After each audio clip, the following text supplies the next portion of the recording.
Ms. Ernő Gecse is the Director of the Government Relations and Communications of Huawei Company. Huawei is this company is the biggest non-state company in China.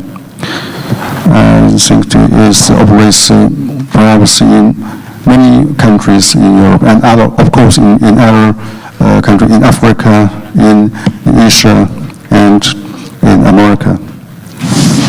So we now first asked Mariann Gecse to deliver her speech.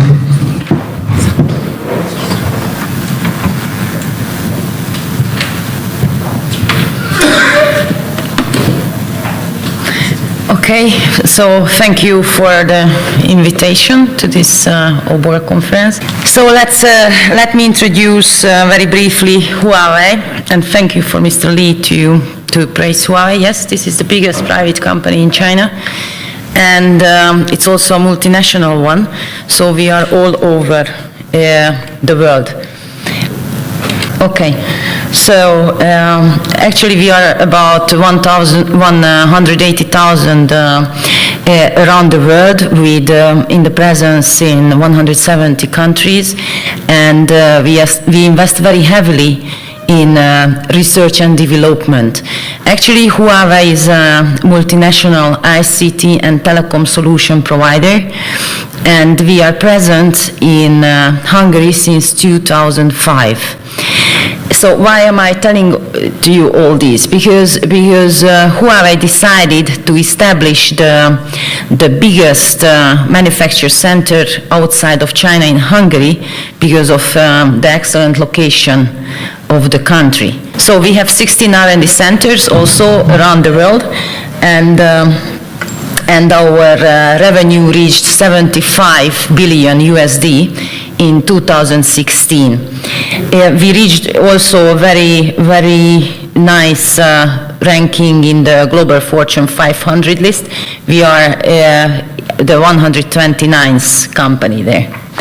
Okay, why I'm showing you these slides, it's not because we are in Hungary now, and it's always nice to promote the country where you make a speech.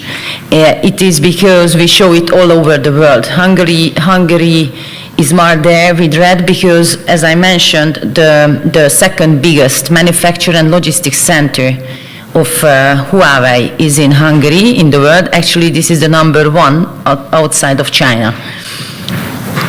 As I mentioned, we invest heavily in research and development, and until now it was a very good strategy for the company to support its growth. Three big business we have. That is the carrier business, which provides mobile and fixed networks, telecommunication networks. There is enterprise BG, which provides servers, data storage, and now everybody knows, most of the people know our consumer business products, the smartphones. This is Huawei in Hungary. So it was established in 2005, and the Europe Supply Center, as we call the manufacture, logistics, and many regional operations center in Hungary. So Europe Supply Center was established in 2009, and we provide jobs indirectly for 2,000 people in the manufacture and logistic area. This is the market highlight of Huawei Hungary, but why we came here, it's the supply chain. Why Huawei selected Hungary for the supply chain location when there are also excellent big countries and bigger countries all around in this region. So it was actually because of many aspects. First of all, this is located really in the middle of Europe, Hungary. Then the business environment is very friendly. The government policy processes to establish Chinese-rooted company are also very friendly, and Hungary has a long history of supply chains, especially for ICT and telecom manufacturers. The tax policy is flexible employment practices are there, and also everything is harmonized with the European Union law. So high level information technology talents, actually HR source can be found here, and excellent site for port, railway, and other transportation facilities. So Hungary had also the advantage that actually, because it is in the middle of Europe, all the countries within the within the continent are very, very easily reachable. Actually, even the farthest point or most distant point, except Iceland, is within 2,000 kilometers from here. So to serve the customers better, this is very important.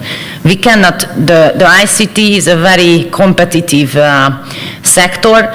The companies cannot afford to let the customers wait for a long time for the products. It can be antennas or network products or phones or servers.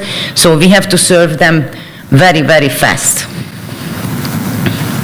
So this is the reach of the supply center. As I told you, we call it supply center because there is manufacture, logistic, reverse center, spare parts center, repair center, and we cooperate with suppliers like Flex, formerly known as Flextronics, and DHL and Foxconn. So this is the location for our operation in Hungary. The headquarters is based in Budapest, and there are factories in Komárom and Páty, and the logistic center is in Biatorbágy. Actually, Páty and Biatorbágy, if you are familiar with the geographic, so you know this is the road, this side is Páty, the other side is Biatorbágy, so actually the factories are neighbors. So as I mentioned,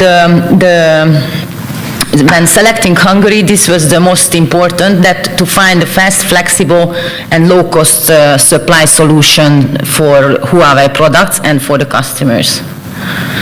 These are the families, the product families with you, and this was the development line, actually the history of Huawei, of the establishment of Huawei Supply Center, which was opened by the Prime Minister, Mr. Orbán, in 2013, and since then, actually, the production is ongoing and it's growing, and also more and more products of Huawei, except smartphones, all the products of Huawei are produced in Hungary.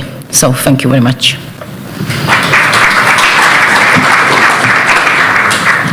Thank you, Mr. Mariann Gecse.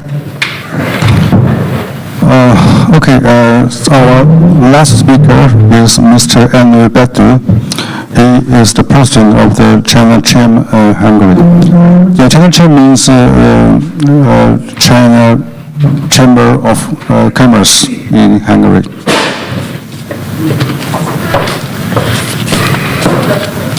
Not the most popular thing to be the last speaker. I try to be as short as possible. Nowadays, we are speaking quite a lot about China. We have heard quite good and really very impressive presentation and lectures about China. Let's see at the end of the day what is behind them.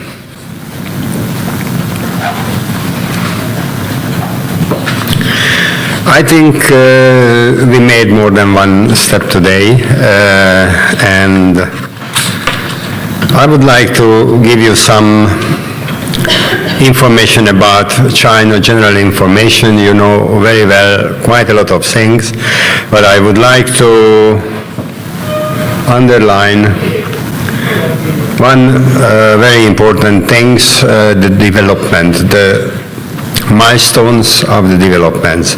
Made in China, created in China, and made for China. What does it mean? Nowadays, China is not only a production place, a production country, but it is a real consumer market.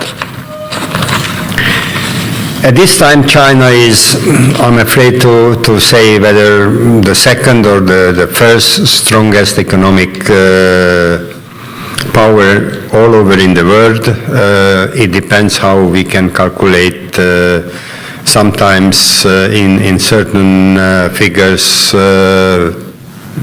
they are the first, in other parts they are the second. But, which is very important, that in different things like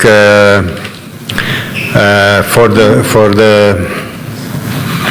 human consumption, China is looking for cars, luxury items, European foodstuff, Central European foodstuffs, Hungarian or Serbian or Slovakian foodstuff. And as a global market, as a macro economy, they are very, very good consumer for technology, different kind of technology, water cleaning, waste management, healthcare, and so on and so on. And I would like to underline the competition. In China, you can find all the biggest trademarks, and they are there, and we have to compete with them. So let's see some figures which can be very important in the future in my speech. The total container volume, it's about 180 million TEU, and about 25% of this volume is coming or going to China. The China-EU container volume is 17-18 million TEU, and vice versa, it is about 8 to 10 million TEU. TEU means 20 feet equivalent containers. We heard quite a lot of time the new Silk Road, and we had to learn some new letter words like OBOR, B&R, BRI. So who knows which one is the correct? But I can tell you, according to my mind, my original profession is logistics. Many of the presentation used these or similar maps, and this is not new. As it was mentioned in many previous presentation, these routes were used several hundreds of years ago. These are national rules. They were used, they are used at this moment. New ones developed, but according to my opinion, Belt and Road Initiative, that's the right expression, which is more than a maritime and land belt and road. It is an economic policy, and as it was mentioned, what is behind them, a transport corridor physically, not one but more transport corridors, currently and in the future as well, and of course, which are also behind this, these are projects. So if we look at these maps, we and the Central European countries, we have role in this blue circle. I have to tell you, nevertheless, we are talking quite a lot about the rail connection between China and Europe. We are talking about Budapest-Belgrade. I must tell you that the basic mode of transportation was, is, and will be in the future the route by sea. The alternative way could be the railway transportation because it is faster, a little bit more expensive, but much more cheaper than the air freight. So if we are talking about Trans-Siberia, Trans-Siberia was started more than 100 years ago by Russian. And they started a railway line from Suzhou to Russia. And about 100 years ago, in 2008, after, in the time or a little bit after the big crisis, again, this railway line started its renaissance. When D.B. Schenker started the first railway connection between Hunan province to Hamburg. But the real change came into 2013 when the BRI, Belt and Road Initiative, as a new economic policy was announced. At this moment, 12 Chinese and 7 European cities are, so to say, railway hub. This is altogether 19. Hopefully, Budapest will be the 20th, because I am very glad to announce you, and you are the very first who are informed about the fact. Within few days, a dedicated train will leave China, Changsha city, and this is dedicated train directed to Budapest, and hopefully it is also a milestone via Ukraine, entering to Hungary at Záhony, Chop-Záhony border point. So, when I told that the basic way would be always the maritime way, let me tell you a few figures. The biggest container ship at this moment, the capacity of the biggest container vessel, it is more than 21,000 TEU.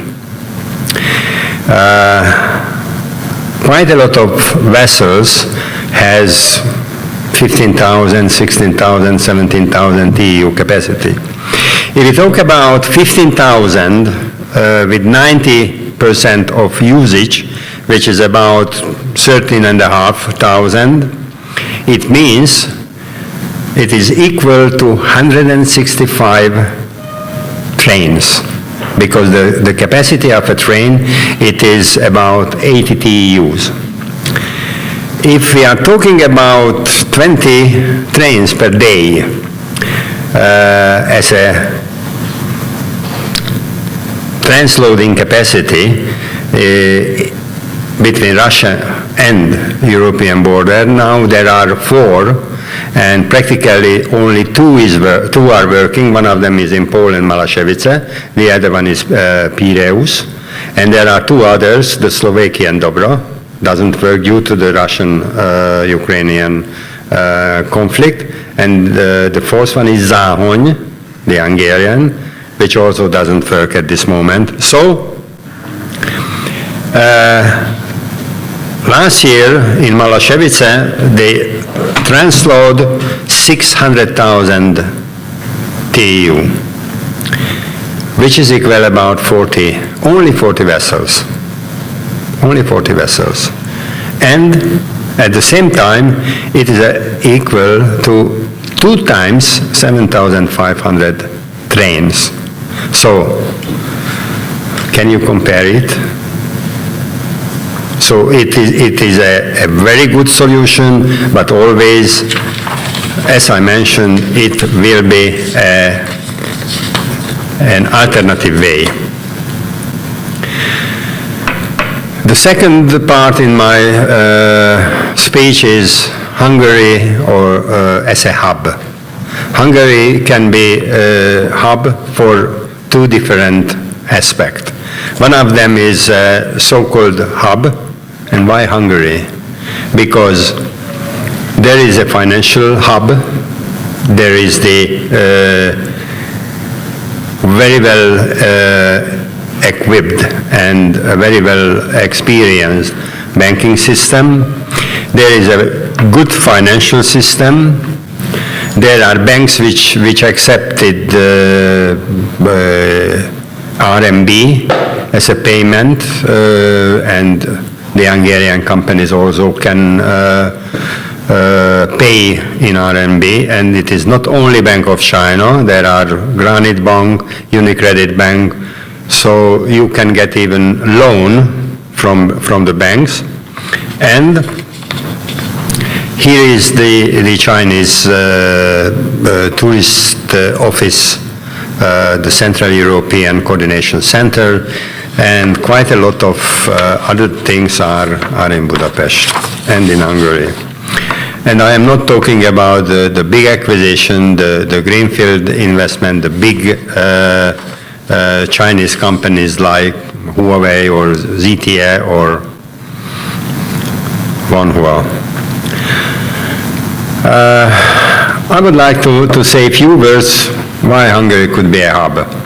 If you see the blue lines, blue directions, Hungary is almost 500, 600 kilometers from the North Adriatic ports, a little bit more from Piraeus, and almost 800 kilometers from Poland. So we are really at the middle. And if you see the